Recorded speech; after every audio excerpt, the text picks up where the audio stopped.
ठीक है, देखो लास्ट क्लास में हमने कुछ चीजें पढ़ ली थी, उसके आगे कर रहे हैं। आपको जो पीडीएफ भेजी जा रही है ना, जो आपको ग्रुप पर डालते हैं टेलीग्राम वाले पे, आप भले ही पूरा याद ना करें, लेकिन उस दोनों ही पीडीएफ को थोड़ा देख लीजिए कि भाई उसमें क्या क्या बताया हुआ है। कुछ चीजें होंगी जो आपको यहाँ पे हिंदी मीडियम वाले में मिल जाएंगी, कुछ चीजें हो सकती है आपको इंग्लिश मीडियम में भी मिल जाए। और इतना तो हमें बेसिकली अंडरस्टैंडिंग होनी चाहिए कि हम दोनों ही मीडियम में लिखी हुई चीजों को समझ पाए, और ये दोनों के लिए ही है। इंग्लिश मीडियम वालों के लिए भी है कि वो हिंदी वाली पीडीएफ भी पढ़े, और हिंदी मीडियम वालों के लिए भी है कि वो थोड़ा थोड़ा इंग्लिश का भी पढ़े, क्योंकि आप दोनों ही मीडियम वालों को एक कंपल्सरी पेपर होता है हिंदी और इंग्लिश का, वो क्लियर करना ही होगा। और अगर वो क्लियर करना है तो हमें आनी चाहिए हिंदी भी और इंग्लिश भी। और हाँ जी, सिलेबस सिमिलर ही होता है यूपीएससी और यूपीपीसीएस का। 20% के आसपास लोकल यानी उस स्टेट का आता है मटेरियल, तो वो आपको थोड़ा अलग से पढ़ना पड़ेगा। उसके अलावा अधिकतर चीजें समान होती हैं किसी भी पीसीएस के लिए जो अपने हिंदी भाषी राज्य है उनकी बात करते हैं पहले तो, जैसे हरियाणा, राजस्थान, यूपी, बिहार, उत्तराखंड, इसमें अगर कहीं पर आपको देना है तो वहां पे सेम होगा। 20% थोड़ा आपको अलग मिलेगा, मध्य प्रदेश के अंदर भी वही रहता है। ठीक है, तो कुछ चीजें हमने पढ़ ली थी, अब हम लोग कुछ से स्टार्ट करते हैं। मैं दोबारा बता दूं आपको, यूपीएससी के अंदर तथ्य नहीं पूछे जाते हैं ज्यादा, जैसे कि त्रिज्या कितनी है, व्यास कितना है, किस गति से घूम रही है, ये सब चीजें यूपीएससी नहीं पूछता है। यूपीएससी के अंदर जो क्वेश्चन पूछे जाते हैं वो कॉन्सेप्चुअल होते हैं। कॉन्सेप्ट मतलब कॉन्सेप्ट होता है कि उसकी मूल भावना क्या है, क्या आपको उस टॉपिक के बारे में सामान्य जानकारी है कि नहीं है, उस तरह से आपको चीज ध्यान रखनी है। जितना होगा उतना डेटा हम नोट करवा देंगे, लेकिन आपको एक बुक रेफर करनी है, एक बुक पढ़नी होगी नोट्स के साथ साथ। वो कोई सी भी बुक पढ़ सकते हो आप लोग, चाहे आप सवेंद्र सिंह ले लो, चाहे माजिद हुसैन वाली बुक है वो पढ़ लीजिए। मतलब बुक आपके ऊपर है कि आप एक बुक कौन सी पढ़ना चाहते हैं, और एक बुक पढ़ लेना ही पर्याप्त होगा। पढ़ने से मेरा मतलब होता है समझकर याद कर लेना। एक बुक याद कर लो और जो यहाँ पे क्लास में कराया जा रहा है उसे समझ लीजिए, बस। हर सब्जेक्ट में इतना ही करना है। अगर आप लोग ईमानदारी से इतना ही कर लेंगे तब भी काम चल जाएगा। हाँ, फिजिकल ज्योग्राफी, सवेंद्र सिंह की फिजिकल ज्योग्राफी, इतना ही कर लेना, इतना ही अगर आपको आ गया आपका काम हो जाएगा। लेकिन यही चीज है, आप अभी देखोगे जैसे हमको लगभग एक हफ्ता हो गया तरीके से, तो आप लोगों ने कम से कम 2 से 3 एनसीईआरटी खत्म कर देनी चाहिए। बट मैं पूछूंगा नहीं, बट मैं जानता हूं किसी भी पर्सन ने एक भी एनसीईआरटी खत्म नहीं की होगी। हाँ, पढ़ रहे हैं अच्छी बात है, हम बात कर रहे हैं खत्म करने की, कि आपने 1-2 क्लास की एनसीईआरटी पूरी पढ़ के याद कर ली हो।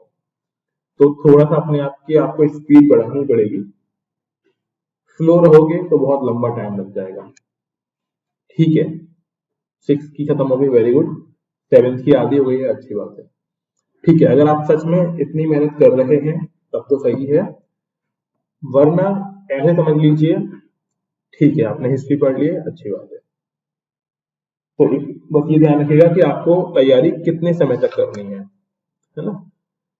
हाँ ठीक है, फर्स्ट ईयर के स्टूडेंट हैं तो ठीक है, देखो तैयारी अभी से ही करो तो होगा ये। 3 साल का टाइम है, अगर आप कोई फर्स्ट ईयर के हैं तो उनके लिए अच्छा है। मतलब जिसके पास जितना टाइम है उतना ही अच्छा है। जिनके पास टाइम कम है उनको ज्यादा मेहनत करनी है, जिनके पास टाइम ज्यादा है वो मेहनत करें। अभी से अगर आप मेहनत करोगे तो 3 साल के अंदर आप चीजों को बहुत ज्यादा समझ जाओगे, और हो सकता है आप पहली बार में ही सिलेक्ट हो जाओ। तो कोशिश यही करनी है आपको। अच्छा, बायोलॉजी और केमिस्ट्री कंप्लीट हो गई, बड़ी अच्छी बात है, बहुत अच्छी बात है। ठीक है, अच्छी बात है। अगर ऐसा हो रहा है तो सच में अच्छी बात है, आप तैयारी करें अपनी तरफ से।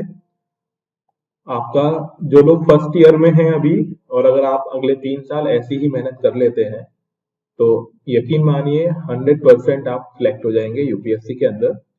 कुछ थोड़ा बहुत आपको चेंज करना पड़ेगा, वो समय के साथ आप सीख जाएंगे, बट आपको मेहनत तो करनी ही पड़ेगी। जो लोग कर रहे हैं बहुत अच्छी बात है, बस ध्यान ये रखना यूपीएससी की पढ़ाई में आपको लगातार एक स्पीड के साथ पढ़ना है, गैप नहीं करना है। अगर आपने गैप कर दिया तो आपका सीक्वेंस टूट जाएगा, ये चीज आपको ध्यान रखनी है। हाँ, एनसीईआरटी कुछ पढ़ाई हुई है पहले से ही, मैं आपको एक एक करके उनका वीडियो अपलोड कर दूंगा, आपके एक ग्रुप पर डाल दूंगा, वहां से आप उन वीडियोस को सुन लीजिएगा। जो क्लास में पढ़ाया गया है सेम रिकॉर्डेड है, उसे आप देखें, उसमें हाईलाइट किया हुआ है मैंने। जो चीजें हाईलाइट की हुई हैं उन्हीं पर ध्यान दीजिएगा। 90% चीजें अगर एनसीईआरटी से जो भी क्वेश्चन बनेगा वो उन्हीं हाईलाइट में से आपको मिल जाएगा। उन हाईलाइट के बाहर कोई भी क्वेश्चन एनसीईआरटी का नहीं जाएगा, इस चीज का आप भरोसा कर सकते हैं। ठीक है, चलिए अब हम थोड़ा आगे बढ़ लेते हैं। हमने ग्रहों की बात की थी। हाँ, सूर्य की संरचना पढ़ ली, तो सूर्य हो गया। सूर्य क्या है? बेसिकली एक तारा है, उसके चारों तरफ ग्रह घूम रहे हैं। तो ग्रहों की हम बात करेंगे और उपग्रहों की बात करेंगे। ठीक है, दो चीजें बच रही हैं। तो अब उपग्रह, दो ग्रहों में वही है, बुध शुक्र पृथ्वी मंगल, है ना, बृहस्पति, फिर वरुण अरुण, वो सारे के सारे। तो उनके मैं नाम आपको लिखवा दूंगा। एक बार हम समझेंगे ग्रह और उपग्रह दोनों के बारे में।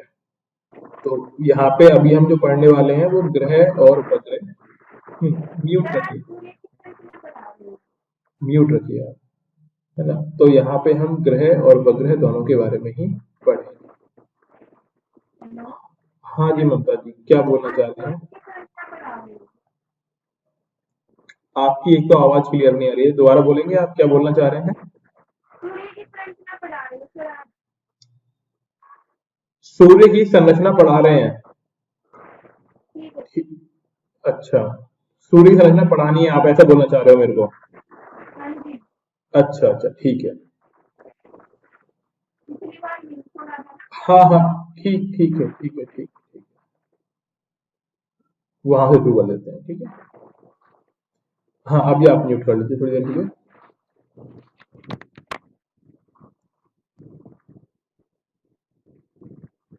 देखो, हाँ हाँ, म्यूट कर लो, आपकी आवाज आ रही है। ठीक है, तो यहाँ पे देखिए, पहले समझ लें उपग्रह, ग्रह और तारा।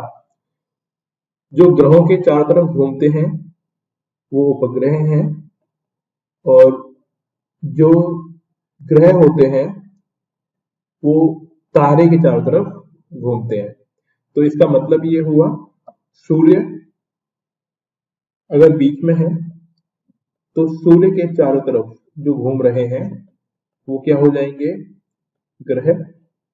अब मान लीजिए यहां पर एक ही ग्रह है, पृथ्वी मान लेते हैं। अब इस पृथ्वी के चारों तरफ जो घूमेगा उसे हम क्या बोल देंगे? उपग्रह। इस तरीके से अभी जरूरी नहीं है कि हर ग्रह के चारों तरफ उपग्रह होगा ही होगा, और ऐसा भी जरूरी नहीं है कि हर ग्रह के चारों तरफ एक ही उपग्रह होगा। ठीक है, और यहाँ पे जो सूर्य है वो क्या हो गया? हमारा तारा हो गया। ध्यान ही रखना है, तारे के पास खुद की ऊर्जा और प्रकाश होती है, मतलब प्रकाश होता है, जबकि ग्रह और उपग्रह सूर्य के प्रकाश के द्वारा ही चमकते हैं। ठीक है, अगर ग्रह और उपग्रह चमक रहे हैं, दिख रहे हैं हमको, तो वो सूर्य के प्रकाश के द्वारा ही हमें दिखाई पड़ते हैं। तो ये तीन चीजें हैं। अब हम एक एक करके इनके बारे में समझ लेते हैं। तो सबसे पहले हम लोग बात करते हैं सूर्य की संरचना के बारे में। हमने इसमें एक चीज पढ़ ली थी कि सूर्य जो है हाइड्रोजन से हीलियम जो बनने की प्रक्रिया है उसके द्वारा ही हमें दिखाई पड़ रहा है। सूर्य के अंदर लगातार एक नाभिकीय संलयन अभिक्रिया होती है। क्या बोलेंगे इसको? नाभिकीय संलयन अभिक्रिया, नाभिकीय संलयन अभिक्रिया के द्वारा ही ये चमकता हुआ हमें दिखाई पड़ता है। अब इसके कुछ भाग होते हैं। सूर्य का जो भाग हमें चमकता हुआ दिखाई पड़ता है उसे हम प्रकाश मंडल बोलते हैं। प्रकाश मंडल, ये लिखते हुए चलेगा साथ में। प्रकाश मंडल का मतलब क्या हुआ, तो ये पहली परिभाषा है। प्रकाश मंडल, इसमें लिखें सूर्य का जो भाग हमें आंखों से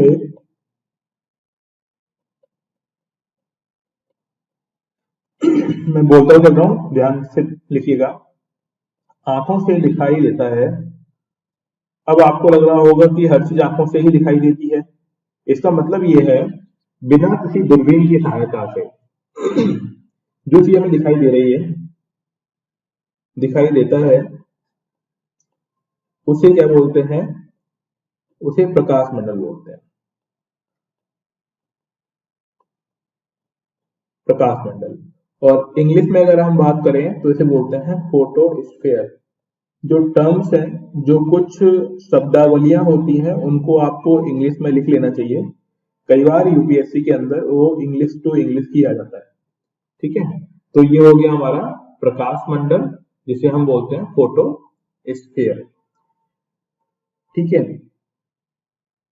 अब एक वह भाग, सूर्य का वह भाग जो हमें सूर्य ग्रहण के समय दिखाई पड़ता है, उसे क्या बोलते हैं, किसी को मालूम है?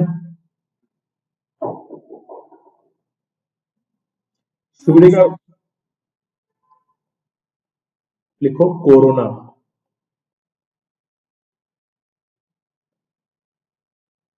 है ना। कोरोना से कोरोना वायरस नहीं है ये, लिखिए CORONA, कोरोना। लिखिए सूर्य का बाह्यतम भाग, सूर्य का बाह्यतम भाग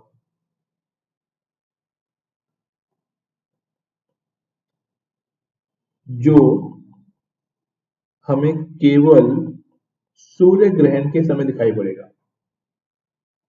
अभी सूर्य ग्रहण हुआ था, आप लोगों ने, किसी ने टीवी वगैरह पर देखा होगा, तो सूर्य ग्रहण के समय दिखाई देता है,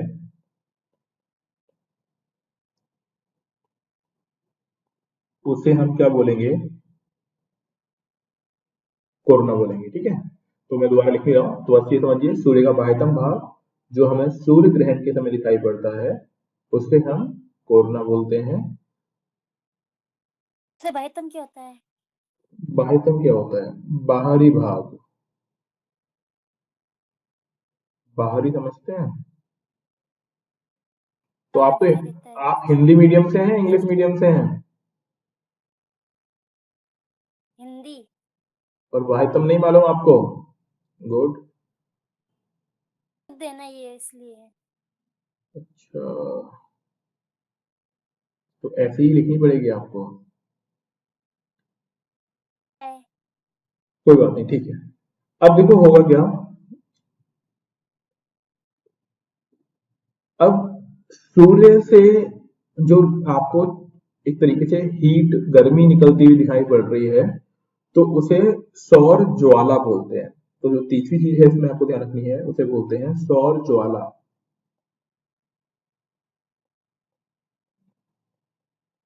सौर ज्वाला का मतलब होता है सोलर फ्लेयर, बस ये ध्यान रखिएगा, सोलर फ्लेयर्स। ये क्या है, जब वो सूर्य चमक रहा है तो सूर्य के चारों तरफ जो ज्वाला जैसी है लहरती हुई, जैसे आपने आग जलाते हो तो आग की जो बाह्यतम, मतलब आपको बाहर की तरफ जो लहरें ऐसी, या फिर आप बोल सकते हो लौ, जिसे हम लौ बोलते हैं, उसे हम लोग क्या बोलेंगे, सौर ज्वाला, ठीक है।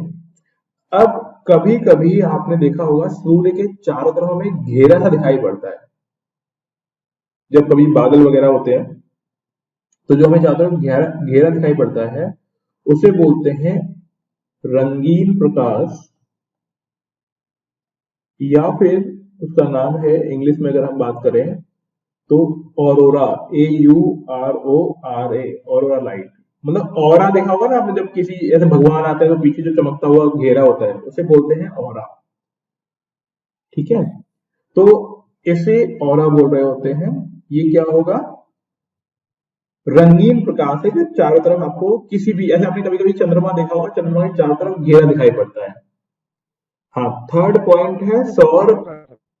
हाँ, सौर ज्वाला, ऐसे मान लो ये सूर्य है, इसके चारों तरफ जो आपको इस तरीके से गर्म लहरें या फिर लौ निकलती हुई दिखाई पड़ती है, इस लौ को बोलते हैं सौर ज्वाला। ठीक है, ये है, इसे बोलेंगे सौर ज्वाला। जैसे ज्वाला देवी आपने देखा हुआ, वहां पे लौ जलती रहती है, तो वैसे ही ये जो है इस भाग को हम लोग क्या बोलते हैं, सौर ज्वाला बोलते हैं। ऑरोरा लाइट क्या होता है, रंगीन प्रकाश जो आपको दिखाई पड़ेगा, है ना। कुछ चीजें आप खुद भी नोट करेंगे, मैं बोल रहा हूं आप सुनेंगे। हाँ जी, अंकुर कुछ पूछना चाह रहे हैं आप?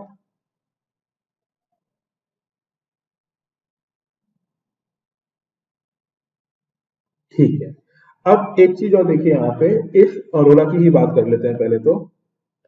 अब इस जो ऑरोरा को है ना, दो अलग अलग नामों से जानते हैं हम लोग, उत्तरी ध्रुव पर अलग और दक्षिणी ध्रुव पर अलग।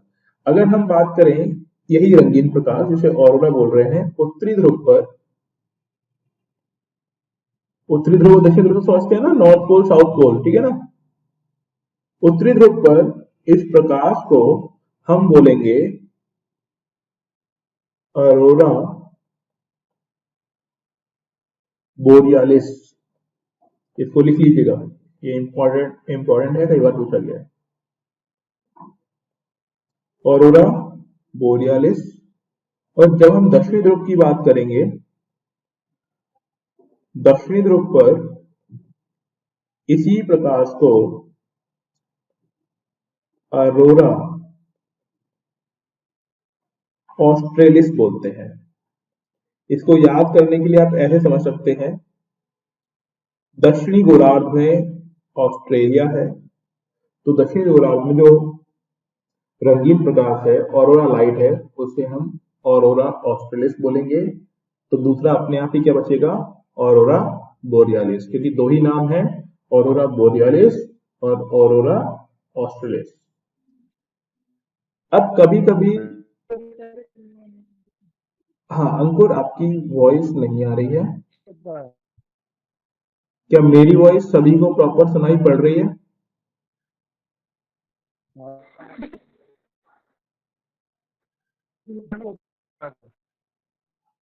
हाँ जी, क्या मेरी वॉइस प्रॉपर आ रही है? ठीक ठीक है। अंकुर आपकी वॉइस नहीं आ रही है, आपके वहां पे नेटवर्क का कनेक्शन हो सकता, इश्यू हो सकता है। आप मैसेज कर दीजिए अगर कुछ पूछना चाह रहे हैं तो। ठीक है, अब ठीक है, अगली चीज क्या है, सूर्य को अगर आप दूरबीन से देखते हैं या फिर किसी मतलब रंगीन प्लास्टिक के बाद उसको अगर देखते हो, मतलब किसी तरीके से जिससे आपको सूर्य का प्रकाश देख सको, मतलब सूर्य की तरफ अगर आप देख सके, तो कभी कभी उस पर आपको कुछ काले धब्बे दिखाई पड़ेंगे सूर्य पर, उसे बोलते हैं सौर कलंक। यानी सूर्य पर दिखने वाले काले धब्बों को सौर कलंक बोलते हैं। याद रखना, बहुत सिंपल सा है, सूरज पर काले धब्बे, तो काले धब्बे कलंक कहलाते हैं, तो इसे बोलते हैं सौर कलंक। इंग्लिश में इसे बोलते हैं सन स्पॉट्स। क्या होते हैं बस आप ऐसे समझ लीजिए, सूर्य पर, सूर्य पर दिखाई पड़ने वाले, दिखाई पड़ने वाले काले धब्बे, क्या लिखेंगे, सूर्य पर दिखाई पड़ने वाले काले धब्बे, इसे हम सौर्य कलंक के नाम से जानेंगे। अब कभी कभी ये बात भी पूछ लेते हैं कि कितना तापमान रहता होगा, हाँ, तो देखो होगा क्या, लगभग लगभग 1500 डिग्री सेंटीग्रेड से अधिक तापमान आपको मिलेगा। कितना तापमान मिलेगा? 1500 डिग्री सेंटीग्रेड से अधिक तापमान यहाँ पे मिलेगा। ये आपको बस एक सामान्य चारों तरफ। अगर हम केंद्र की बात करते हैं तो केंद्र पर आपको और भी अधिक तापमान दिखाई पड़ेगा। अब चलो, जिनकी बात की जा रही थी कि कुछ फैक्ट भी बता दिए जाएं, तो वो फैक्ट भी हम लोग देख लेते हैं। ये कुछ तथ्य हैं, ठीक है, इनको हम तथ्य बोल सकते हैं, तो आप तथ्य के नाम से लिख लीजिए इनको। याद कर लो तो अच्छी बात, नहीं तो दोस्तों में पूछकर उनको चिढ़ा सकते हो और फिर मन ही मन बोल सकते हो कि हम आईएएस की तैयारी करते हैं। लेकिन मैं बता दूं, अपने पड़ोसियों को, रिलेटिव्स को बताओ मत कि तैयारी कर रहे हो, चुपचाप तैयारी करते रहो। अगर आपने बता दिया और बाद में सिलेक्शन नहीं हुआ तो बहुत ताने मारेंगे। तो बेटर ये है आप पढ़ें और बताएं नहीं किसी को, तैयारी करते रहो। जिस दिन फोटो में ना, जिस दिन पेपर में फोटो आ जाएगा दुनिया को मालूम चल जाएगा। पहले से बताओगे लोग पढ़ने नहीं देंगे आपको, इसीलिए भी नहीं चुपचाप। बताया। हाँ जी, तो अपनी तैयारी मम्मी करिएगा। पापा को भी नहीं बताया। हाँ हाँ ठीक है, वो ओके, ठीक है। तो ये चीज थोड़ी सी आप लोग ध्यान रखिएगा, ज्यादा फेमस होने की कोशिश मत करना। फेमस तभी होगे जब सिलेक्शन हो जाएगा, बाकी आप ट्राई मारोगे फेमस होने का तो मामला गड़बड़ हो जाएगा, ठीक है। तो जो चीजें आप पढ़ रहे हो अपनी नॉलेज के लिए ही रखना। अड़ोसी पड़ोसी से पूछ पूछ के उनको परेशान मत करना कि तुम्हें ये भी नहीं आता, तुम्हें ये भी नहीं आता ना, ये काम मत करना, सही चीज नहीं है ये। चलिए अब कुछ तथ्य पढ़ लेते हैं जो पढ़कर आपको लगेगा कि सच में अब तैयारी हो रही है हमारी। तो पृथ्वी से सूर्य की बीच की दूरी, यानी पृथ्वी व सूर्य के बीच की दूरी कितनी है? ये सभी चीजें लगभग में होंगी, ठीक है। लगभग 14.70 करोड़ किलोमीटर। अब आपको लगता है कहीं पर लिखा हुआ 15 करोड़ किलोमीटर, तो ठीक है ना, पॉइंट को उसने खत्म कर दिया, उसने क्या कर दिया, पूरा पूरा लिख दिया 15 करोड़, तो गलत नहीं है। अब ये दूरी भी है ना, दो तरह की होती है, न्यूनतम और अधिकतम। तो न्यूनतम तो कितना है, 14.70 करोड़, और अधिकतम जो दूरी, क्योंकि एक बार घूमते घूमते सूर्य के पास में आती है पृथ्वी और फिर दूर जाती है, तो ये जो है वो ये है न्यूनतम दूरी। और अधिकतम दूरी की अगर हम बात करते हैं तो अधिकतम दूरी है 15.21 करोड़ किलोमीटर। अगर आप इसका एवरेज निकालोगे तो 15 करोड़ किलोमीटर आ जाएगा इसका आंसर, ठीक है। तो ये हो गई हमारी सूर्य और पृथ्वी के बीच की दूरी, न्यूनतम और अधिकतम, क्योंकि एक बार सूर्य के पास होती है और एक बार पृथ्वी सूर्य से दूर होती है सबसे ज्यादा, ठीक है। अब दोनों का एवरेज निकाल लो, एवरेज निकाल लोगे तो आपका माध्य दूरी निकल आएगा, या फिर हम जिसे बोलते हैं लगभग लगभग 15 करोड़ किलोमीटर। फिर है सूर्य का व्यास कितना होता है? सूर्य का व्यास लिख पा रहे हो ना आप लोग सभी?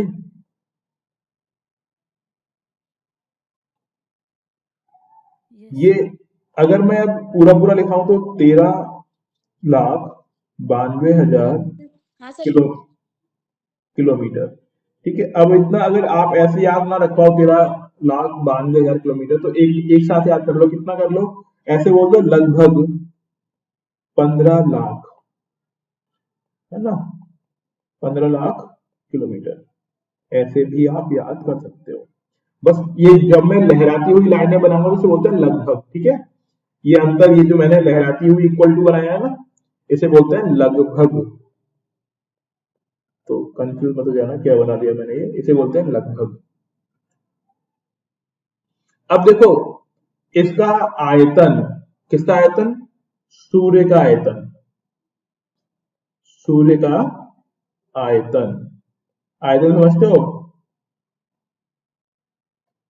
आयतन पृथ्वी से 13 लाख गुना है, बस ये समझ लिख लो आप, पृथ्वी से 13 लाख गुना आयतन। ठीक है, अगर हम द्रव्यमान की बात करें, ये आपने सर एनसीईआरटी। हाँ सर एक चीज पूछनी थी, ये जो हाँ, आपने 15 लाख बताया है, ये व्यास में बताया है कि सर वो बीच की व्यास दूरी वाला है? व्यास व्यास। अरे दूरी भैया करोड़ों में है, कैसे लाखों में आ गए आप? हाँ, अरे ऐसी गलती सर नहीं वही करनी थोड़ा है। सा कंफ्यूजन है। हाँ हाँ हाँ, नहीं ठीक है, सर, थोड़ा सा कंफ्यूज हो गया था इसलिए पूछा। ठीक है, वो भी दो आपने लगभग 15 के बताया था ना, इसीलिए करोड़ करोड़। वो हम करोड़ वाला नहीं ध्यान था, वो लाख में हाँ था, तो हाँ 15 के हम हाँ, उसमें कंफ्यूजन हो गया था, इसलिए पूछा। ठीक है, मैं दोबारा बोल देता ओके हूँ। Sir, okay. पृथ्वी और सूर्य के बीच की दूरी लगभग लगभग 15 करोड़ किलोमीटर है। अब इसमें मैंने दोनों बता दिया, वो न्यूनतम दूरी है 14 करोड़ 70 लाख किलोमीटर, बस इतना हो गया। अधिकतम दूरी है 15 करोड़ 21 लाख किलोमीटर। फिर है व्यास, 13 लाख 92 हजार किलोमीटर। अरे अब 13, ये तो 14 ही होता है ना, सॉरी, सही याद दिला दिया आपने, चीज याद दिला दी। अरे कोई बोला ही नहीं। ये बताओ 13 लाख 92 को अपने अप्रोक्स किया तो 15 कैसे आया? 14 ही आएगा ना यहाँ पे। भैया बोल दिया करो थोड़ा बहुत। 13 लाख 92 हजार को अप्रोक्स में कितना बोल सकते हो आप? 14 लाख किलोमीटर, क्योंकि 13 92 के पास में कौन सी आएगी? 14 ही आएगी ना, 15 थोड़ा ना आ जाएगी। थोड़ा थोड़ा ध्यान देना है आपको, है ना। मैं अब लिख रहा हूँ तो लिखते हुए कुछ कुछ गलतियां हो सकती हैं, तो ऐसे बता दिया करो। 13 92 को हम लोग क्या लिख सकते हैं? पूरा पूरा 14 लाख। ठीक है, 15 लाख नहीं, सॉरी उसके लिए। हाँ जी, ये हो गया। तो ये है व्यास। व्यास समझते हो कि एक अगर गोल है तो एक पॉइंट से दूसरे पॉइंट की बीच की दूरी से बोलते हैं व्यास। ठीक है, ये सूर्य का व्यास हो गया, और दूरी है 15 करोड़ में। फिर है आयतन, तो पृथ्वी से 13 लाख गुना है आयतन, क्योंकि हम पृथ्वी से तुलना करेंगे। तो आयतन पृथ्वी से 13 लाख गुना। और अगर बात करी जाए द्रव्यमान की, तो द्रव्यमान पृथ्वी से लगभग 3 लाख या फिर 3,32,000 गुना है। ठीक है, ये देखो आप लोगों को याद हो जाए तो ठीक, नहीं तो ये ना थोड़ी मेहनत से याद होगा, मतलब बहुत बार पढ़ने के बाद याद होगा। अब हमें तो कई सारा टाइम हो गया है, इसलिए याद है चीजें। और ये अलग अलग बुक में अलग अलग भी मिल सकती हैं, तो उस चीज के लिए परेशान मत होइएगा कि सर इस बुक में तो 3,33,000 गुना लिख दिया। वो कोई दिक्कत नहीं, इतना चलता है ना। बड़ा ब्लंडर नहीं होना चाहिए। ऐसा नहीं है कि कहीं पे द्रव्यमान लिखा हुआ है 10 लाख गुना तो वो गलत है ना। 32 33 31 ही चलेगा। सर आयतन और द्रव्यमान भी लगभग में ही होगा? हाँ लगभग में है, ये सारी चीजें लगभग में है। ठीक है, ओके सर। आप ऐसे समझ लो ना, एंड में 3 जीरो लगा रखी है तो लगभग ही है, क्योंकि वो भी कुछ नंबर तो हो ही सकता है ना। जैसे हम आपका पूछे कि वेट कितना है, तो जरूरी थोड़ा ना 80 किलो ही हो। 80 किलो, 500 ग्राम, 580 ग्राम, ऐसे हो सकता है होने को तो। लेकिन अगर हम बोल रहे हैं 80 20 30, तो क्या है ये लगभग में है। ठीक है, तो इसीलिए लगभग में आपको थोड़ा ध्यान रखना है। अब यहाँ पे ये हो गया द्रव्यमान वगैरह की बातें। फिर आपको ये मालूम ही है कि यहाँ पे हाइड्रोजन और हीलियम होगी, दो ही गैसें हैं, उनका आपस में क्रियाकलाप हो रहा है, अभिक्रिया हो रही है। लेकिन गैसों के अलावा भी कुछ 2-3% अलग चीजें भी हो सकती है, वो मैं लिख नहीं रहा हूं, बस आपको ध्यान रखना है। अब आता है तापमान, कि सूर्य की सतह का तापमान कितना होगा। तो देखो तापमान इसमें कई प्रकार के होते हैं। एक होता है बाह्य सतह का तापमान। ठीक है, तो जिसे हम लोग बोलते हैं, जो हमने बोला ना फोटोस्फेयर, तो फोटोस्फेयर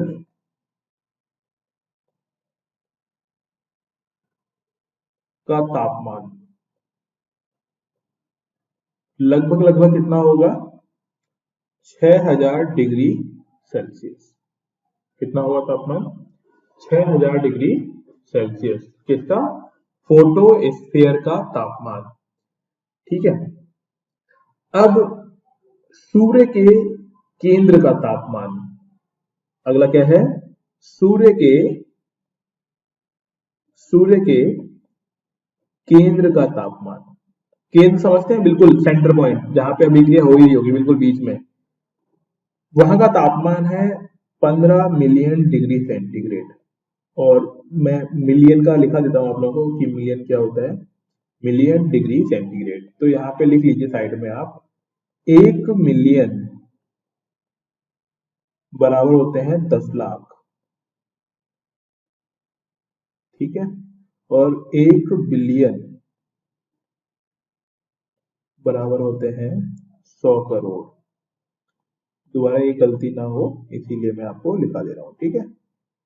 1 मिलियन में 10 लाख होते हैं, 1 बिलियन में 100 करोड़ होते हैं, याद रहेगा।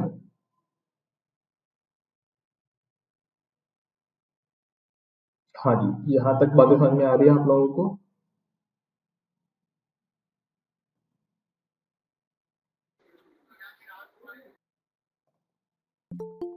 हाँ जी, कोशिश करें कि टाइम पर ही आ जाएं, क्योंकि अगर आप टाइम से आगे पीछे आओगे तो चीजें समझ में नहीं आएंगी। फिर क्या होगा, मन हट जाएगा पढ़ाई से, फिर आपको लगेगा यार इतना मुश्किल है, क्या ही करेंगे पढ़कर, छोड़ो, है ना। तो इसलिए बेटर है कि आप टाइम पर आ जाए।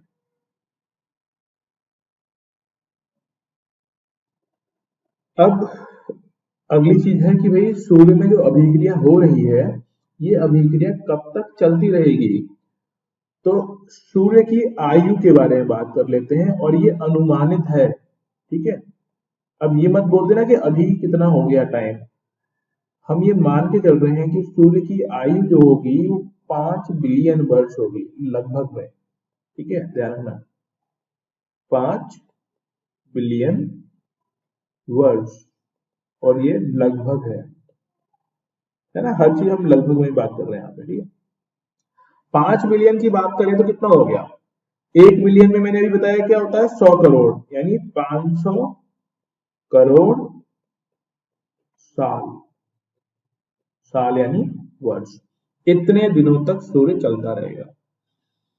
अब ये अनुमान है कि ऐसा होता होगा।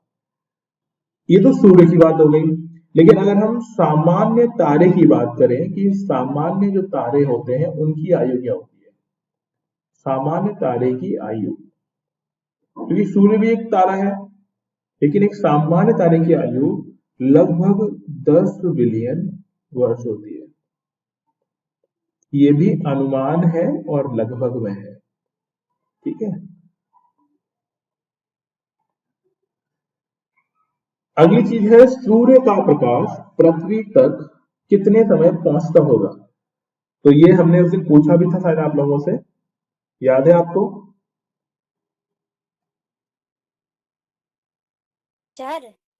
सूर्य के प्रकाश को पृथ्वी तक सर 8 मिनट। हाँ, लिखते चलो। सूर्य के प्रकाश को पृथ्वी तक पहुंचने में लगने वाला समय ये होता है 8 मिनट 20 सेकेंड, 8 मिनट 20 सेकेंड, ठीक है। अब देखो प्रकाश की चाल, या फिर हम बात कर लेते हैं सूर्य के प्रकाश की चाल। बस मैं एक बार बता रहा हूं आपको ये सारी चीजें, है ना, बाकी आप याद रख सकते हैं इनको, कि सूर्य के प्रकाश की चाल क्या होगी। तो सूर्य के प्रकाश की चाल होती है 3 लाख किलोमीटर प्रति सेकेंड, 3 लाख किलोमीटर प्रति सेकेंड। अब हमने एक चीज ध्यान दी थी, एक प्रकाश वर्ष। मैंने आपको बताया हुआ कि जो बहुत सारी नहीं बताया तो बता रहा हूं कि जब दूरियां बहुत ज्यादा होती है, जैसे मान लो हमें दिल्ली से मुंबई जाना है तो हम किलोमीटर में नापते हैं। अगर मान लो हमें घर का नापना है तो हम मीटर्स में नापते हैं, घर कितना लंबाई चौड़ाई कितनी है, यानी छोटी जगह है तो मीटर, अगर लंबी दूरी नापनी है तो किलोमीटर। और जब हमें बहुत ही ज्यादा लंबी दूरियों को नापना होता है, जैसे कि एक ग्रह से दूसरे ग्रह की दूरी, तो उसे हम प्रकाश वर्ष में नापते हैं। तो एक प्रकाश वर्ष कितने के बराबर होगा, तो उस चीज को यहां समझेंगे। एक प्रकाश वर्ष, तो मैंने आपको समझा ही दिया था कि एक प्रकाश वर्ष का मतलब होता है कि प्रकाश के द्वारा एक वर्ष में तय की गई दूरी। तो प्रकाश द्वारा एक वर्ष में तय की गई दूरी को प्रकाश वर्ष बोलते हैं। और एक प्रकाश वर्ष बराबर होता है 9.45 इंटू 10⁻13 किलोमीटर, जिसे हम लोग बोलते हैं 9.45 इंटू 10⁻13 किलोमीटर। अभी बहुत बड़ा नंबर है, अगर आप ये सॉल्व करोगे तो आप बोल ही नहीं पाओगे कितना बड़ा नंबर है। इसीलिए जब बहुत बड़ा नंबर होता है तो हम उस पर पावर लगा देते हैं। ये बात क्लियर हुई। तो ये आपको एक प्रकाश वर्ष, अब इतनी दूरी प्रकाश एक वर्ष में तय करता है। अब इसमें जो सबसे बड़ी यूनिट है प्रकाश की, उसे बोलते हैं पारसेक। सॉरी, सबसे बड़ी इकाई जो है दूरी नापने की, उसे बोलते हैं पारसेक। क्या बोलते हैं? पारसेक। तो एक पारसेक बराबर होता है 3.6 प्रकाश वर्ष। 3.6 प्रकाश वर्ष। अब ये जो एक पारसेक है, ये दूरी नापने की सबसे बड़ी इकाई है। तो इसको आप लिख भी लो, दूरी की सबसे बड़ी इकाई। इससे बड़ी कोई भी इकाई नहीं होती है। इकाई यानी मापने की कोई भी यूनिट, जैसे इकाई बोल रहे होते हैं हम लोग। तो एक पारसेक से बड़ी कोई भी यूनिट नहीं होगी। बात समझ में आ गई? हाँ जी, इतना क्लियर है?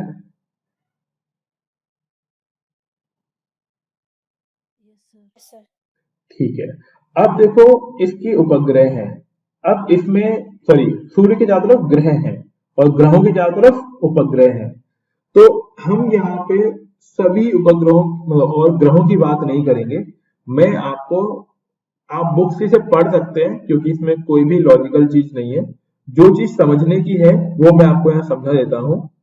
तो इसे बोलते हैं, है डालिए, सौर मंडल। है ना? हम यहाँ पे एक एक ग्रह के बारे में नहीं पढ़ेंगे कि उसकी घूर्णन काल कितना है, वो कितने समय में चक्कर लगाता है, वो सारी चीजें, क्योंकि वो सारी चीजें चाहे बुक से पढ़ो चाहे मैं बताऊं, एक ही बात है, वो आपको याद करनी है ना? अगर याद हो सकती है तो इसीलिए इतनी महत्वपूर्ण नहीं है। बट जो चीज काम की है वो मैं आपको समझाता हूँ कॉन्सेप्ट क्या है। जैसे कि बीच में है सूर्य, ठीक है, ये मान लीजिए कि ये सूर्य है। अब इसके चारों तरफ ग्रह चक्कर लगाते हैं। तो सूर्य के सबसे पास जो ग्रह है वो है बुध। मैं कोशिश कर रहा हूं आपको अलग अलग कलर से बनाने की, दिखाने की, तो आप थोड़ा उस पर फोकस करिएगा। तो सबसे पास में जो ग्रह है वो है बुध। फिर है शुक्र।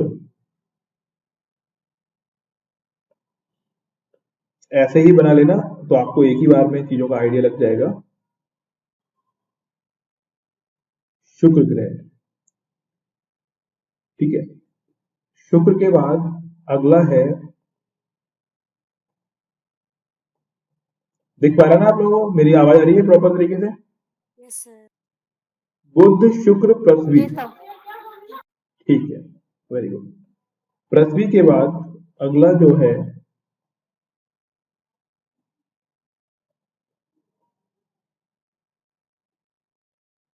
वो है मंगल। बुध शुक्र पृथ्वी मंगल। फिर इसके बाहर है बृहस्पति।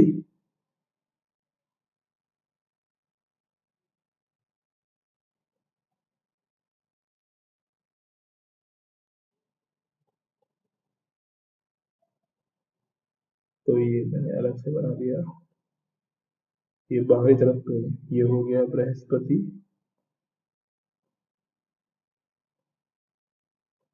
ठीक है।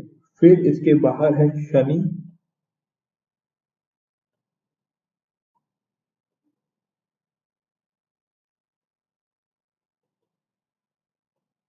आप कलर से समझ जाइएगा, मैं उसी कलर से लिख रहा हूं जिस कलर से बनाया है।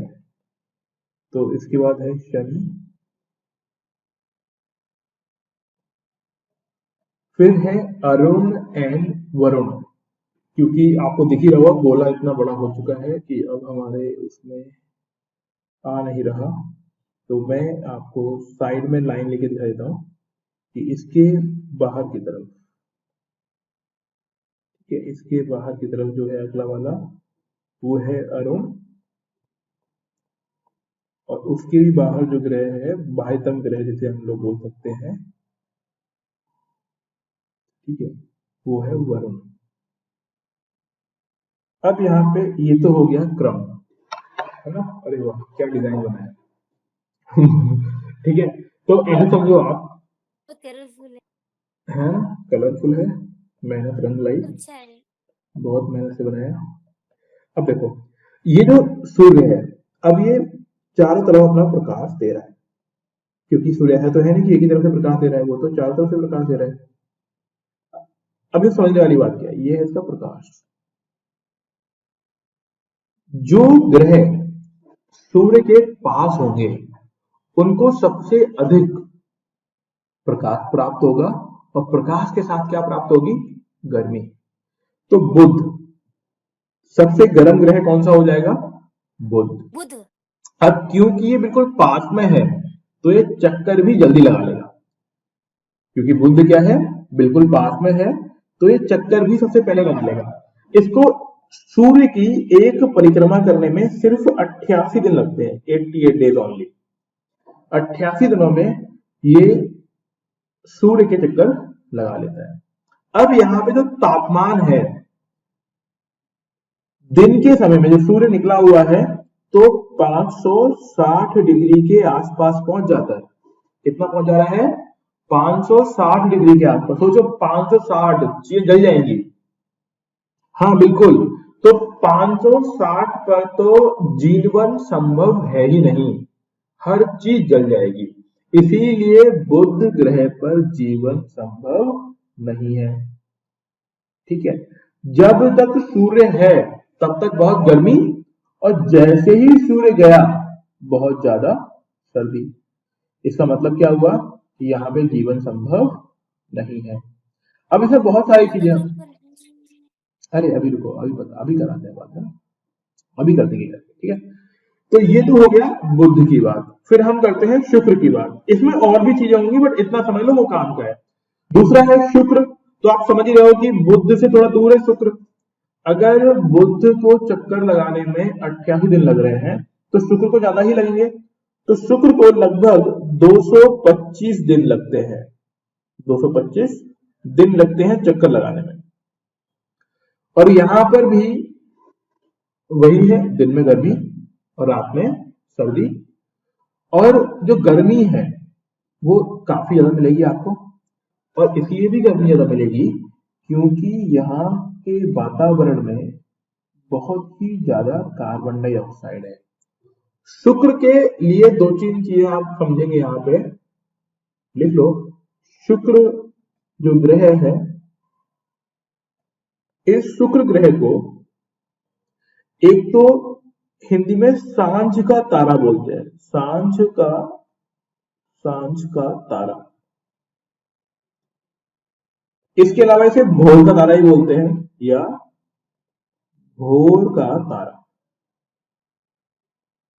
यानी सुबह सुबह अगर आप आसमान में देखते हो तो जो सबसे चमकीला जो तारा दिखाई पड़ रहा है वो शुक्र ग्रह होता है, ठीक है।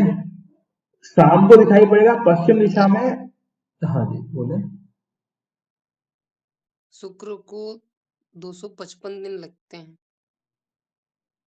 हाँ वही मैंने बोला ना, अब ये अलग अलग जगह पे आपको थोड़ा बहुत अलग अलग मिल सकता है, ठीक है। आप 255 लिख लीजिए, ठीक है, कोई दिक्कत नहीं। आगे देखो, इसे भोर का तारा बोलते हैं, सांझ का तारा बोलते हैं, और इसे पृथ्वी की बहन भी बोला जाता है। पृथ्वी की बहन। ठीक है, तो मैं दोबारा बोल रहा हूँ, फैक्ट में नंबर थोड़ा बहुत ऊपर नीचे हो सकता है, तो कोई भी नंबर गलत नहीं है, बस ये है कि आप जिस बुक में देख रहे हो उसमें वो दिया हुआ है, किसी डिफरेंट बुक में कोई अलग नंबर दिया गया होगा, तो इसीलिए ये हर चीज थोड़ी बहुत वेरी करेगी आपको अलग अलग बुक के अंदर, तो उसके लिए परेशान बिल्कुल भी नहीं होना है। ठीक है, और इसका ना तो बुध का कोई उपग्रह होता है और ना ही शुक्र का कोई उपग्रह होता है, तो इसमें कोई उपग्रह नहीं, कोई उपग्रह नहीं, बुध में भी नहीं होता, शुक्र में भी नहीं होता। ठीक है, अब इसके बाद अगला क्या है, पृथ्वी। तो अब देखो पृथ्वी की दूरी ऐसी है सूर्य से कि ना तो यहाँ पे बहुत ज्यादा गर्मी ही है और ना बहुत ज्यादा सर्दी है, और क्योंकि पृथ्वी पर ना तो बहुत ज्यादा गर्मी है और ना ही बहुत ज्यादा सर्दी है, इसी वजह से यहाँ पे जीवन संभव हो पाया है। ठीक है, अगर बहुत ज्यादा गर्मी होती या बहुत ज्यादा सर्दी होती तो यहाँ पर कभी भी जीवन संभव हो ही नहीं पाता। ठीक है, अब पृथ्वी के बारे में देख लेते हैं कुछ बातें। तो है ना लो पृथ्वी, क्योंकि इस ग्रह पे हम लोग रह भी रहे हैं तो हमें कुछ ये मालूम भी होनी चाहिए। तो पृथ्वी क्या है, पृथ्वी अपने अक्ष पर 23.5 डिग्री झुकी हुई है, तो इसमें लिख लो अपने अक्ष पर 23.5 डिग्री, 23 से 1/2 डिग्री झुकी हुई है।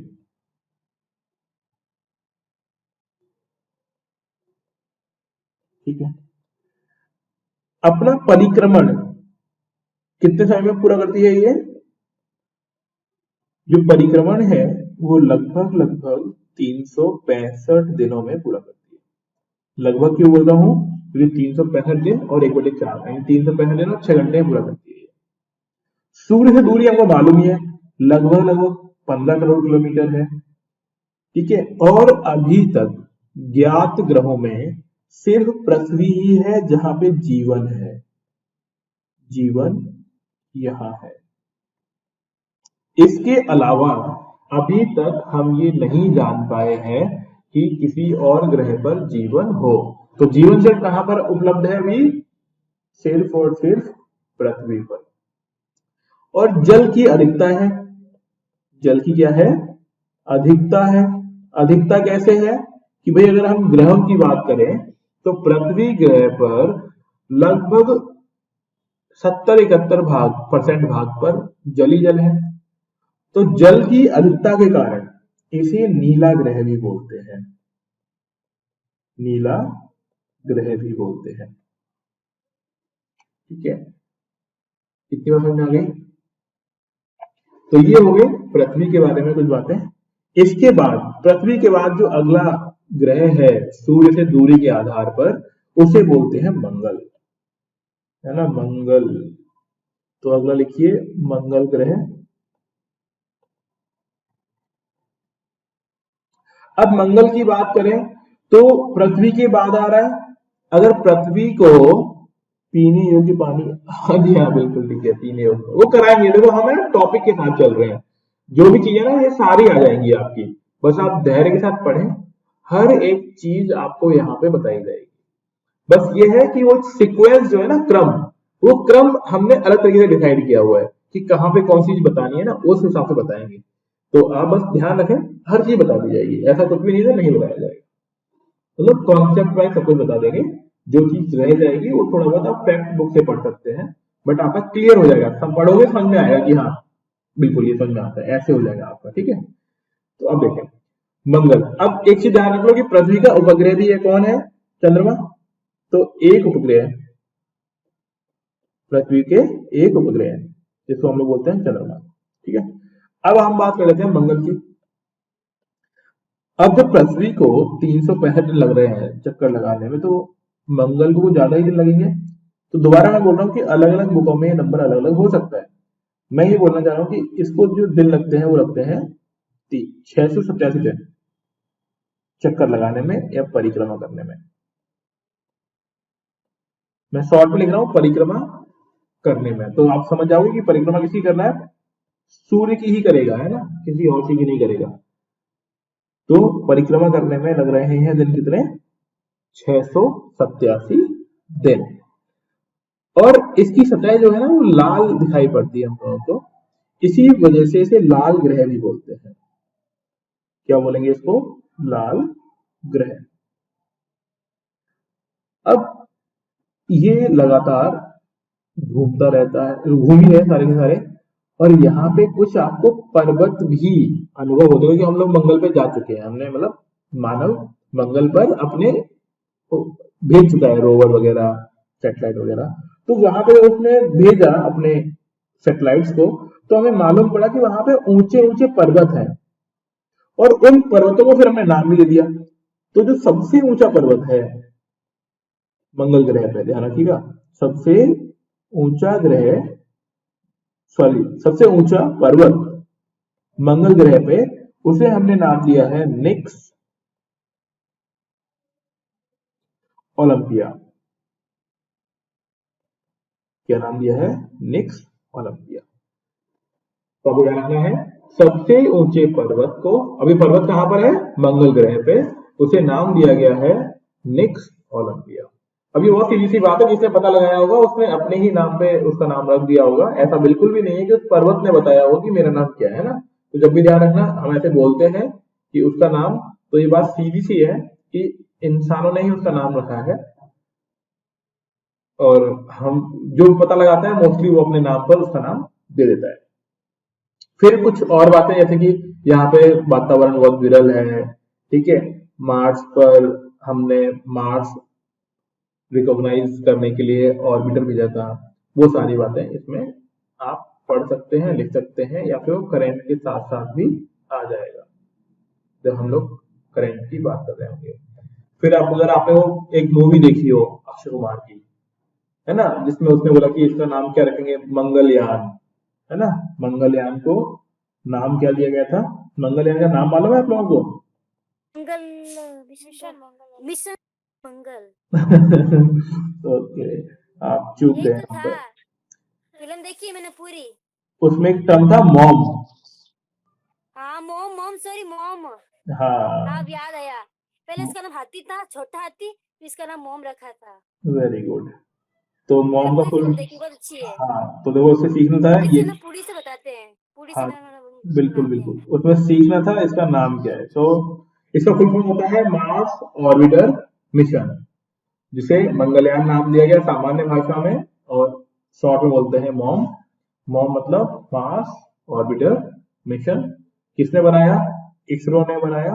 वो बताने वाली बात नहीं है, बस लिख दे रहा हूं मैं आपके नॉलेज के लिए। इसरो के द्वारा बनाया गया था, ठीक है, और भेजा गया, और जिससे हमने मंगल के बारे में काफी जानकारी प्राप्त की। अब उसके फिर आगे जो फैक्ट है वो आप अलग से पढ़ सकते हैं। लगभग ये पहुंच गया था सफलतापूर्वक 2015 में, ठीक है, मंगल की कक्षा में, और फिर उसने हमें काफी जानकारी वहां से प्रदान की। डिटेल आप अलग से पढ़ सकते हैं, आराम से आप खोलेगा मंगल मिशन तो आपको सारी की सारी कहानियां मिल जाएगी। अगला ग्रह है बृहस्पति। अगला है बृहस्पति। अब आप समझ गए होंगे कि मंगल से भी दूर है ये, तो इसको एक चक्कर लगाने में और ज्यादा समय लगेगा, तो इसको एक परिक्रमा करने में, परिक्रमा किसकी? सूर्य की। ध्यान रखिएगा, परिक्रमा किसकी? सूर्य की। सूर्य की परिक्रमा करने में इसे लगभग 11.9 वर्ष लगते हैं, यानी 12 वर्ष आप मान सकते हो। एक चक्कर लगाने में लगभग 12 वर्ष लगते हैं। सबसे बड़ी बात क्या है? इसके लगभग 67, मतलब लगभग क्या फिक्स ही है, 67 उपग्रह हैं इसके। उपग्रह कितने हैं इसके? 67। और इतने सारे उपग्रह होने की वजह से इसे, बृहस्पति को, लघु सौर तंत्र भी बोलते हैं। तो बृहस्पति को क्या नाम से जानते हैं हम लोग? लिख लो, बृहस्पति को लघु सौर तंत्र के नाम से भी जाना जाता है।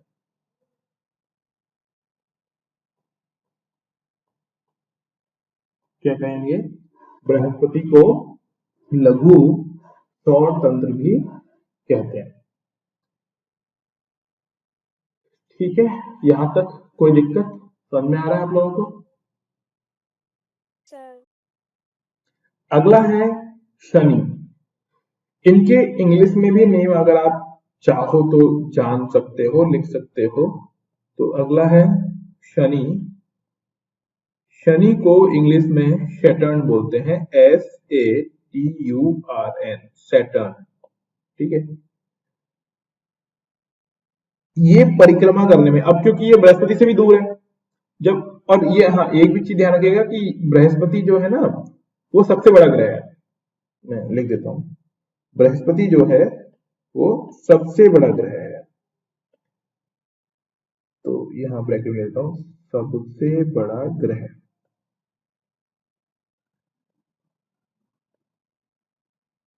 बृहस्पति क्या है, सबसे बड़ा ग्रह है, और शनि जो है वो दूसरे नंबर पे है। और शनि को परिक्रमा करने में 29.5 वर्ष लगते हैं। बृहस्पति को कितने लग रहे थे, लगभग 12 साल, मतलब 11.9, और शनि को कितना लग रहा है, 29.5। इसके जो उपग्रह हैं वो हैं 7। मतलब ऐसे समझो कि अब जो चारों तरफ उपग्रह, मान लो वलय, वलय यानी रिंग, बेसिकली रिंग होती है, और रिंग है जिनकी संख्या 7 है। हम लेकिन उसे मान लेते हैं कि कोई चीज घूम रही है, तो आप ऐसे भी समझ सकते हो, उपग्रह ना बोलकर। अब उसमें बहुत सारे, मतलब बहुत सारी चीजें घूम रही हैं, तो ऐसे लिख लो कि वलय, रिंग ही लिख लो, उपग्रहों की संख्या हम अलग तरीके से बोल देंगे।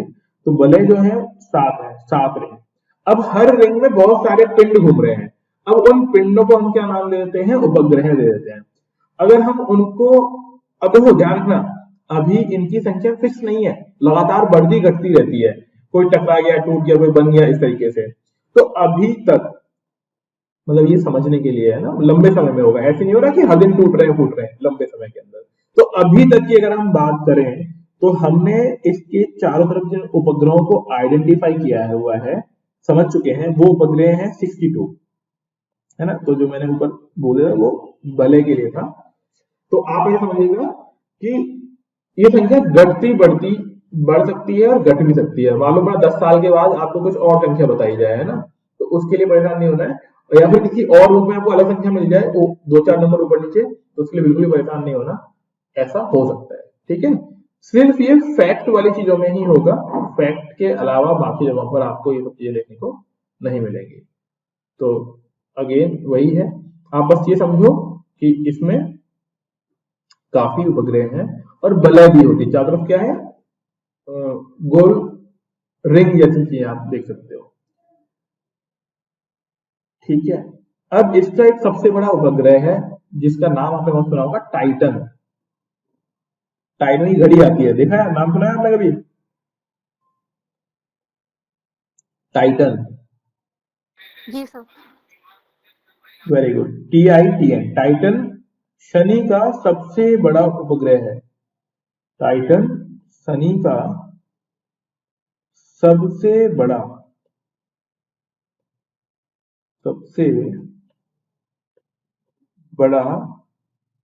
उपग्रह है, और इसी के नाम पे टाटा ने अपनी कंपनी यानी घड़ी बेचता है, वो टाइटन के नाम से ही। तो टाइटन शनि का सबसे बड़ा ग्रह है। ठीक है, अब हम बात कर लेते हैं, रहे बचे 2 और ग्रहों की। तो अगला ग्रह है अरुण। तो अरुण देखो, इसकी खोज 1781 के आसपास की गई इस साल में। अब ये बहुत ज्यादा झुका हुआ है, बहुत ज्यादा झुके हुए होने के कारण इसे लेटा हुआ ग्रह भी बोलते हैं। लेटा हुआ ग्रह, जैसे कि पृथ्वी तो 23.5 अंश ही झुकी हुई है, लेकिन ये बहुत ज्यादा झुका हुआ है। ये इतना ज्यादा झुका हुआ है कि हमें लेटा हुआ फील होता है। तो अगर कोई पूछता है कि लेटा हुआ ग्रह किसे कहते हैं, तो अरुण को कहते हैं।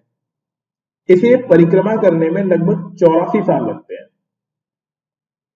तो हमने क्या पढ़ा अभी 12 साल, फिर 29 साल, अभी 84 साल परिक्रमा करने में। तो आप समझ रहे हो परिक्रमा किसकी हो रही है? सूर्य की। तो परिक्रमा करने में कितना समय लग गया इसको? 84 साल लग जाते हैं।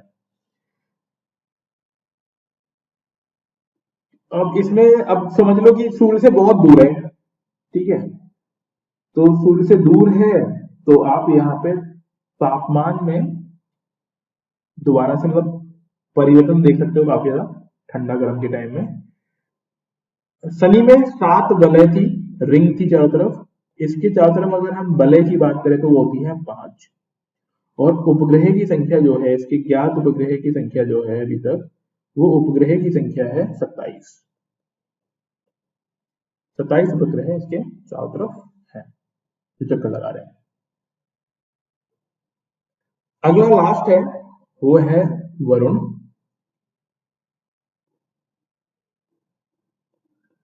वरुण ग्रह, वरुण को नेपच्यून बोलते हैं इंग्लिश में। कई बार ये नेपच्यून लिखा हुआ ही आ जाता है। तो देखिए आपकी स्क्रीन पर आएगा वरुण। वरुण को नेपच्यून बोलते हैं। इसकी खोज जर्मन खगोल शास्त्री जोहान गाले ने की थी। जोहान गाले, ये नाम लिख सकते हो आप। जोहान गाले ने इसकी खोज की थी। इसे सूर्य का एक चक्कर लगाने में, तो पहले लिख लो कि वरुण का खोज करने वाला इंसान कौन है? जोहान गाले, ठीक है। और एक चक्कर लगाने में वरुण को 165 साल लगते हैं। सोचो आप कि हमारी पृथ्वी 1 साल में चक्कर लगा लेती है, वरुण जो चक्कर लगाएगा वो लगाएगा लगभग 165, मतलब लगभग क्या फिक्स ही है 165 सालों में।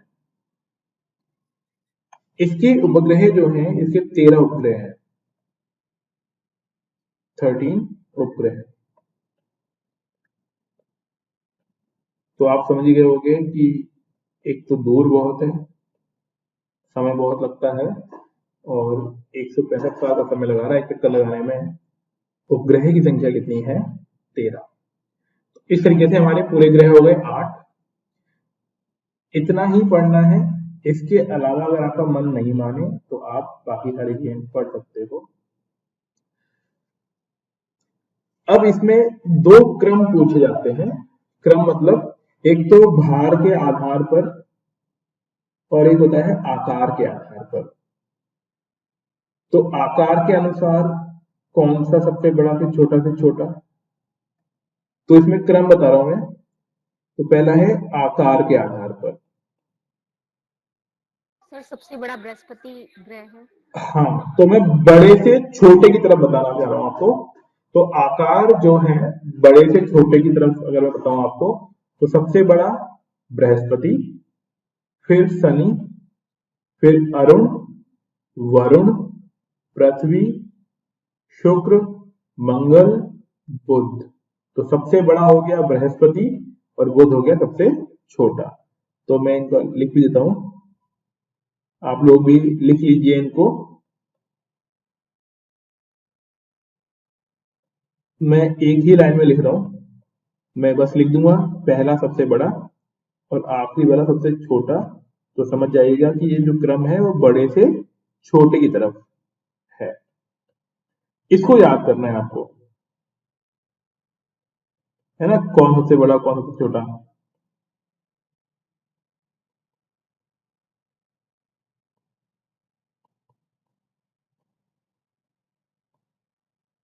आपकी स्क्रीन पर आ जाएगा अभी।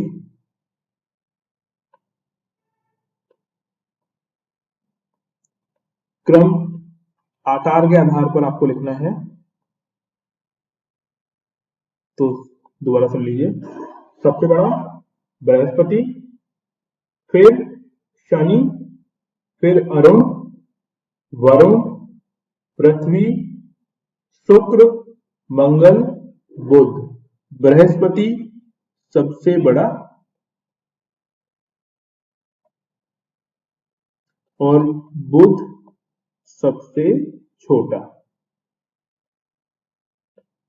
ठीक है, इसमें लिख भी लेना जिससे वो क्रम मालूम पड़ जाए कि सबसे बड़ा कौन है और सबसे छोटा कौन है।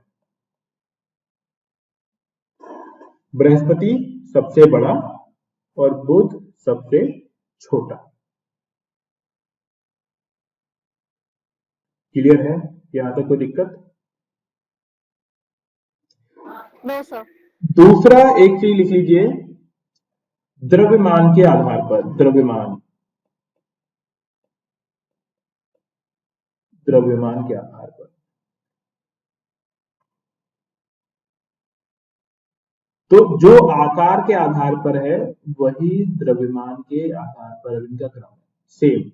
तो ऊपर वाला आपको यूं का यूं लिख देना है, बृहस्पति, शनि, अरुण, वरुण, पृथ्वी, बुध, मंगल। क्लियर? Yes sir. ओके। अब देखो होता क्या है, कुछ ग्रह ऐसे हैं जो पूरी तरीके से कठोर चट्टानों से बने हुए हैं, जिसमें मतलब जिन्हें हम बोलते हैं टेरेस्ट्रियल ग्रह। टेरेस्ट्रियल ग्रह यानी जिनकी सतह पर क्या मिलेगा आपको? चट्टान मिलेगी, मिट्टी मिलेगी, मतलब सॉलिड। तो उन्हें बोलते हैं टेरेस्ट्रियल ग्रह। और ऐसे ग्रह जिनके जो गैसों से बने हुए हैं उन्हें बोलते हैं जोवियन ग्रह। तो मैं आपको देता हूं, एक होते हैं टेरेस्ट्रियल ग्रह, तो लिखेंगे आप लोग टेरेस्ट्रियल ग्रह। और ये वो ग्रह होते हैं जो किससे बने हुए होते हैं? ठोस पदार्थों से, यानी मिट्टी, चट्टान, सिलिका, वो सब कुछ। उन्हें हम लोग क्या बोलेंगे? टेरेस्ट्रियल ग्रह। तो टेरेस्ट्रियल ग्रह कौन कौन से हैं? बुध, शुक्र, पृथ्वी और मंगल। जैसे आप देखो ना, पृथ्वी मिट्टी मिट्टी पहाड़ वगैरह, पर्वत वगैरह है, तो इसे बोलते हैं टेरेस्ट्रियल ग्रह। तो एक बार लिख लो आप लोग, बुध, शुक्र, पृथ्वी, मंगल, ये क्या हो जाएंगे? टेरेस्ट्रियल ग्रह। और कोई पूछे कि टेरेस्ट्रियल क्या होता है? टेरेस्ट्रियल यानी जो ठोस चट्टान से बने हुए ग्रह होते हैं उन्हें हम बोलते हैं टेरेस्ट्रियल ग्रह। ठीक है। दूसरा होता है जोवियन ग्रह। जोवियन ग्रह मतलब जिनकी सतह किससे बनी हुई होती है? गैस से बनी हुई होती है, उन्हें बोलते हैं जोवियन ग्रह। ये कौन कौन से हैं? तो है बृहस्पति,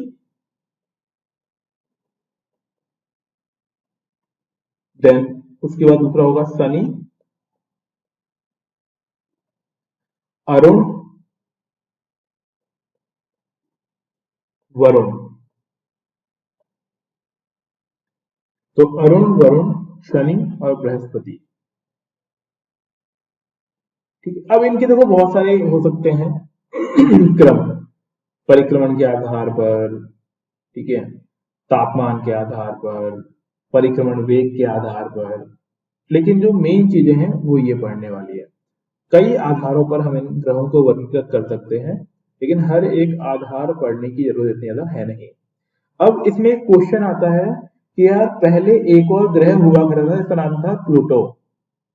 अब प्लूटो क्या कर दिया गया है? बौना ग्रह मान लिया गया है। बौना ग्रह क्यों मान लिया गया है? क्योंकि ग्रह के ग्रह होने के लिए सबसे मेन चीज होती है कि उसका जो परिक्रमण पथ होता है ना, वो किसी भी दूसरी ग्रह से कट नहीं होना चाहिए। मतलब आपस में उस ग्रह का परिक्रमण पथ दूसरे परिक्रमण पथ को काटे ना, किसी दूसरे ग्रह के। जबकि जो प्लूटो था उसका जो परिक्रमण का पथ था वो दूसरे ग्रह के परिक्रमण के पथ से टकराता था, कट करता था उसको। इसीलिए इसको ग्रह की संज्ञा से हटा दिया गया है। और अब आज के समय में प्लूटो एक ग्रह नहीं है, उसे बौना ग्रह बोलते हैं, डार्क प्लैनेट। क्या बोलेंगे उसको? जी सर 2006 में इसको प्राप्त ये किया था हाँ जी, शायद। इसको हटा दिया गया क्योंकि लगभग हम ये समझ गए थे कि इसका जो परिक्रमण पथ है वो दूसरे के साथ कॉन्फ्लिक्ट यानी कट करता है, ओवरलैप करता है उसको। और किससे कर रहा होगा? अंतिम वाले से। अंतिम कौन है? वरुण। वरुण ग्रह के परिक्रमण पथ से इसका जो परिक्रमण पथ था वो ओवरलैप कर रहा है, कट कर रहा था उसके परिक्रमण पथ को। और ग्रह होने के लिए मेन चीज यही होती है कि वो किसी दूसरे के पथ को कट ना करे, और क्योंकि ऐसा कर रहा था इसीलिए इसको हमने ग्रह की संज्ञा से हटा दिया। अब ये क्या है? बौना ग्रह है। तो बस इतनी ही समझ रखनी है आपको। तो अब जो ग्रह हुए वो कितने हो गए? 8 हो गए, नहीं तो पहले कितने थे? 9 थे। तो मैं लिख भी देता हूं कि प्लूटो जो है अब क्या है? बौना ग्रह है, जिसे हम लोग बौने ग्रह के नाम से जानते हैं। और बौने ग्रह को इंग्लिश में ड्वार्फ प्लेनेट बोलते हैं। DWARF PLANET planet. ठीक है, तो जो प्लूटो है वो हमारा क्या हो जाएगा? बौना ग्रह। पहले अगर मान लो कोई पूछता है 2000 मतलब पहले 1990 की वाले टाइम के अंदर तो कितने ग्रह थे? तो 9 ग्रह थे, है ना। अभी भी हम लोग हिंदू मान्यता के आधार पर 9 ग्रह ही मानते हैं, 9 ग्रह पूजा की जाती है। लेकिन अब वास्तविकता में ज्योग्राफी के आधार पर जो ग्रह हैं वो कितने हैं? 8 हैं। प्लूटो को अब ग्रह नहीं मानते हैं, प्लूटो क्या हो गया है? बौना ग्रह माना जाता है। ठीक है, हाँ बिल्कुल। ओके, तो ये हमारे हो गए ग्रह पूरे। इतना ही रखते हैं क्योंकि अगला जो टॉपिक होगा वो उपग्रह का होगा। उपग्रह और बाकी सारी चीजें हम लोग आगे अगली क्लास में कंटिन्यू करेंगे। इसकी पीडीएफ आप लोगों को भी मिल जाएगी। किसी भी एक बुक से मेरे पढ़ाने के बाद जो भी टॉपिक मैं पढ़ाता हूं उस टॉपिक को आप अपनी जो भी बुक आपके पास हो उससे पढ़ लें। ज्यादा ध्यान इस चीज पे रखना है कि हमें उसके पीछे क्या कॉन्सेप्ट समझ में आ जाए कि ऐसा क्यों है। नंबर्स पर या फिर दूरी, लंबाई, चौड़ाई, ऊंचाई, नीचाई इस पर ध्यान मत दीजिएगा।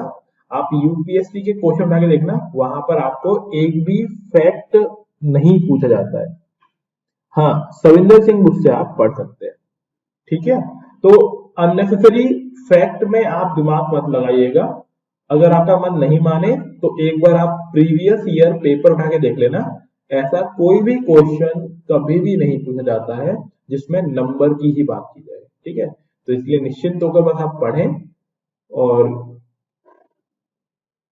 अवर हिस्ट्री में भी मतलब हिस्ट्री की उतना नहीं है, ऐसे ऐसे नहीं पूछेगा कि बताइए जलियांवाला बाग में कितनी गोलियां चली, कितने लोग मारे गए, कितने लोगों के हाथ पैर टूट गए। ऐसे क्वेश्चन हिस्ट्री में भी नहीं पूछे जाएंगे।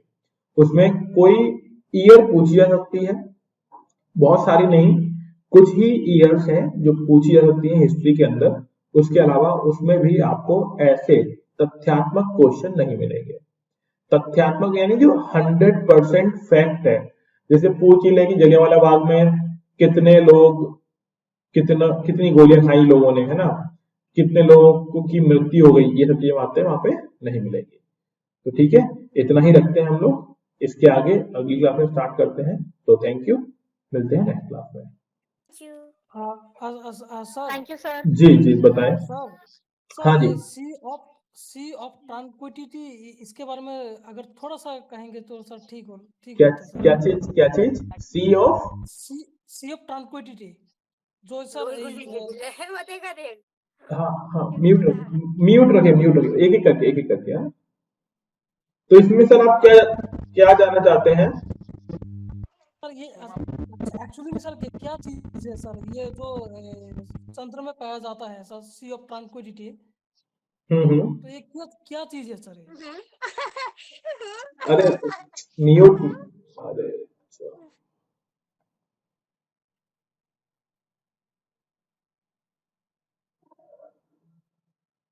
बेसिकली जब हम समुद्र को देखते हैं तो वहां पर जो जीवन है, ठीक है, उसे हम सी ऑफ ट्रैंक्विलिटी या ट्रैंक्विलिटी होगा, QUILITY होगा, जी सर है ना। यस, तो ट्रैंक्विलिटी है बेसिकली जो लाइफ और जो स्थलाकृतियां समुद्र में मिलती हैं उसे बोलते हैं। ठीक है। समुद्र के बारे में ज्ञान बेसिकली आप ऐसे बोल सकते हो, समुद्र के जीवन के बारे में अध्ययन जहां पे हम लोग करते हैं उसे बोलते हैं सी ऑफ ट्रैंक्विलिटी, TRANQUILITY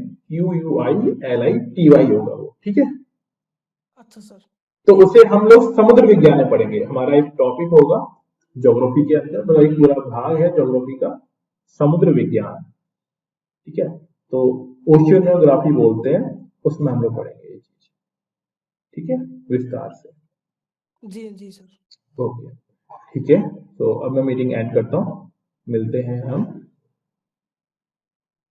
हाँ जी, पीटी के बाद मेंस भी पढ़ाएंगे। अभी जो चीजें करा रहे हैं वो भी मेंस से संबंधित ही है, और इसके अलावा निश्चित तौर पर मेंस टारगेटेड क्लासेस भी आपकी कराई जाएंगी। आप उसके लिए बिल्कुल परेशान ना हो, ठीक है। Okay, thank you. क्या बोल रहे हैं sir? Do not tell the question of your star yesterday. मतलब कभी कभी होता है आप कुछ लिखते हैं ना, मैं प्रॉपर तरीके से समझ नहीं पाता हूँ, बट हाँ हम लोग कुछ क्वेश्चंस टेलीग्राम ग्रुप पर डालेंगे जो प्रीवियस ईयर क्वेश्चंस होंगे। इसके अलावा अगर आप लोगों को टेस्ट देना है तो मैंने आपको पहले बता भी दिया है, वो चीज मेरे पास नहीं है, बट हमारे जुड़े हुए लोग हैं, वो चीज पेड होगी। तो टेस्ट के रिगार्डिंग मत पूछिए मेरे से, क्वेश्चन जो प्रीवियस ईयर है वो डाल देंगे, बट अगर आपको अपनी नॉलेज चेक करनी है क्वेश्चन वाइज तो वो चीज अलग होगी। वो जो लोग करना चाहेंगे तो वो उसका तो आपको फी पे करना पड़ेगा मंथली बेसिस पर, ठीक है। हाँ, ये क्लास यूट्यूब पे अपलोड हो जाएगी, जो पढ़ाया जा रहा है यू का यू, ये पूरा वीडियो आपका यूट्यूब पे अपलोड हो जाएगा। और पुरानी क्लासेस का भी जो भी पढ़ाया जा रहा है हिंदी मीडियम या इंग्लिश मीडियम, दोनों चीजें यूट्यूब पे अपलोड की जा रही है, ठीक है। चलिए, थैंक यू। फिर मैं मीटिंग एंड करता हूं। नहीं, ऐसा कोई बुक नहीं होता जिससे 100% निकल जाएगा। अगर ऐसा होता है तो फिर दुनिया निकाल जाती है, ऐसा नहीं होता है, ठीक। कोई ऐसी बुक नहीं है जिससे 100% पीटी निकल जाएगा, और ऐसी कोई एक बुक है भी नहीं, किसी एक बुक को पढ़कर आप ऐसा नहीं कर सकते, ठीक है। चलिए, आप मिलते हैं नेक्स्ट क्लास में ना, काफी लेट हो रहा है। Thank you.